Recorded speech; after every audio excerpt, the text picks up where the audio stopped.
തളിപ്പറമ്പിൽ ദേശീയപാതയിലെ zebra line മുറിച്ചു കടക്കുന്ന കാൽനട യാത്രക്കാരെ വാഹനങ്ങൾ ഇടിച്ചു പരിക്കേൽപ്പിക്കുന്നത് പതിവാകുന്നു.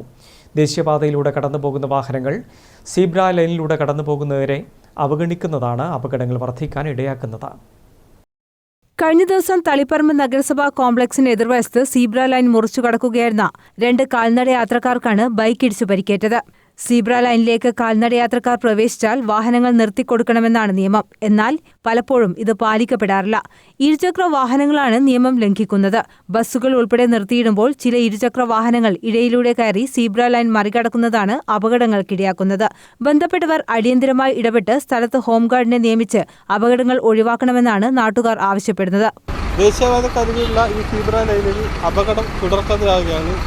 കഴിഞ്ഞ ദിവസം ഈ സീബ്രയിലൂടെ മുറിച്ച് 2 സ്ത്രീകൾ ദേശീയപാത മുറിച്ചു കിടക്കുമ്പോൾ അമിതവേഗത്തിൽ വന്നൊരു ബൈക്ക് അടിച്ച് തെറിപ്പിക്കുന്നൊരവസ്ഥ ഉണ്ടായിട്ടുണ്ട്. അധികാരികൾ എത്രയും പെട്ടെന്ന് ഇതിനൊരു പരിഹാരം കാണണമെന്ന് പറയാനുണ്ട്. News bureau, Taliparamba.